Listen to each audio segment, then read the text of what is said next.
But as we gather today here for the 50th anniversary of the World Environment Day, it's also important to recognize that all of us bear the burden of the world's activities on climate and our own impact on the environment over the last half century. The space for experiments and pilots, ladies and gentlemen, has shrunk. This is the moment. It is now or never. It is time for decisive and transformative action.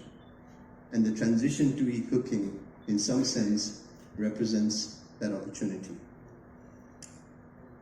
A few years ago, at the 26th UN Climate Change Conference in Glasgow, the Honourable Prime Minister articulated a very bold vision of lifestyle for environment, where he called from people all over the world to engage in mindful and deliberate utilization of resources instead of mindless and destructive consumption.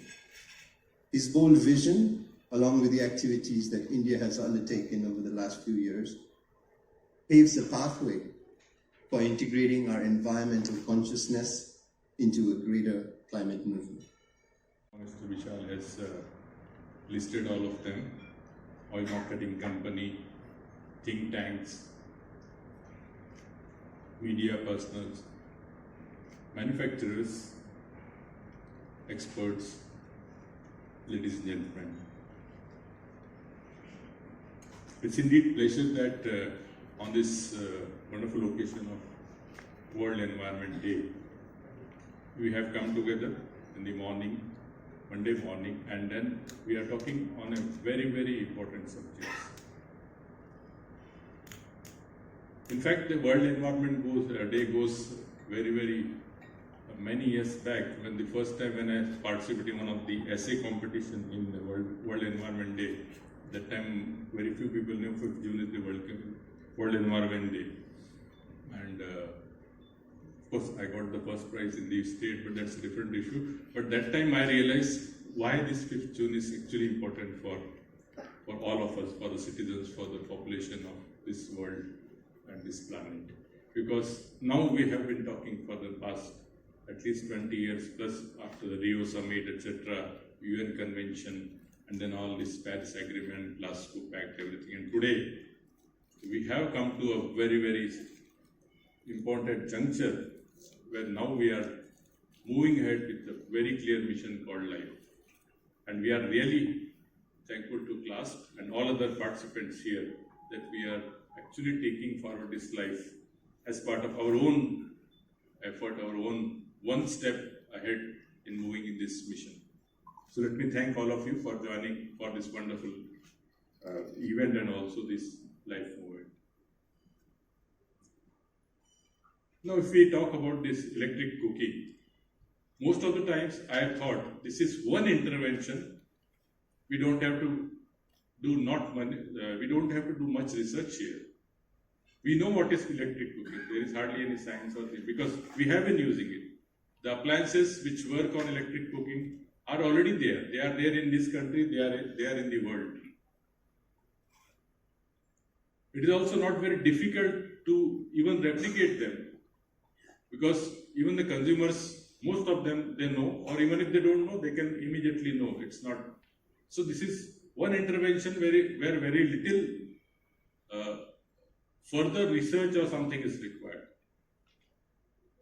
And when we started this work on electric cooking, maybe something around 2018 or 19, we came with how much can be manufactured within India, how much can be we need to import, and maybe how can we actually scale up our production so that we can increase the indigenized portion. So that's the challenge, but that can always happen in every intervention. But if I see that when we launched Go Electric campaign, and most of you are part of that, we had big challenge in terms of e-mobility. E-mobility, having a complete infrastructure for EV charging, even though EV charging can be done at home, but yes, the EV charging infrastructure itself was a kind of a barrier, which most of the consumers always perceive as it is a barrier. So they are refrained from purchasing an EV. The other thing is the cost of EV. Obviously, that was also one major reason. And most important, whether the production itself of those e-mobility or e-cars was a limited one. And there was a lot of science, there was a lot of improvements, software, battery issues, in even the fires, etc. But fortunately, all these impediments were not there in Go Electric campaigns. The second part, and which is very important part, which we are today deliberating here, is the e-cooking. That's much more simpler. So perhaps the only thing which we need to start is the replication. We discussed with most of the institutional buyers the areas where we can actually replicate them or scale up them. So I tried to focus on those areas, those canteens, those cooking facilities where the cooking happens for a slightly longer time. It is not only something like 1 hour at our household in the morning, maybe half an hour in the lunchtime, and maybe another 1 hour in the evening. So going from something around 2 to 3 hours of daily cooking, those kitchens or those locations where the cooking can happen to 6 hours, 8 hours or 10 hours, can be actually replaced. Or in fact, I have even given directions, don't call it as a replacement. Try to substitute 50%.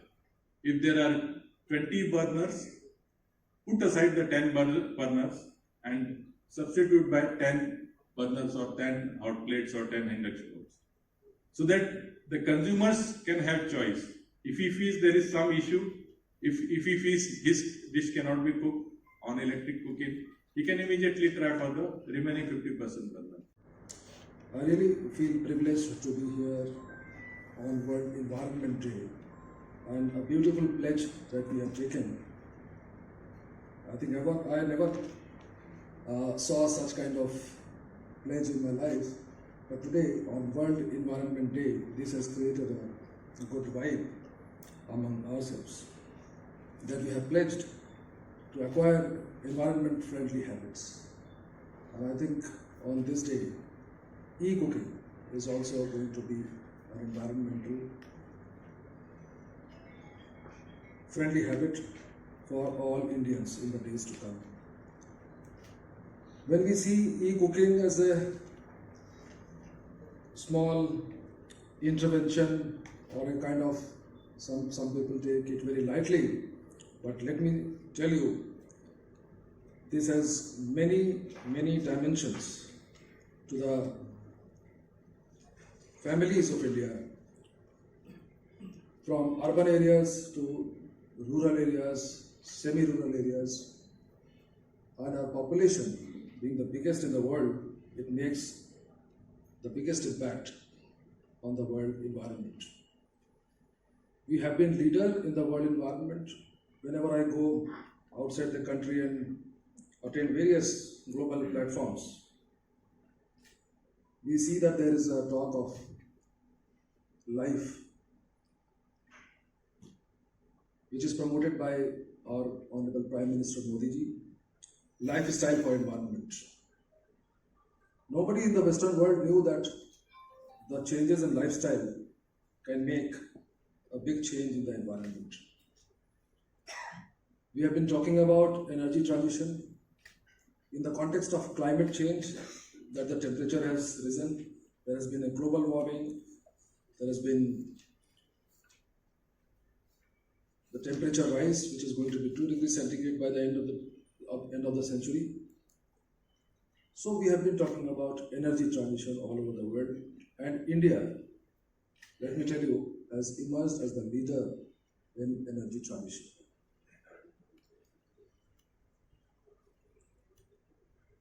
Honorable Prime Minister in Glasgow, he announced the ambitions of the country in the form of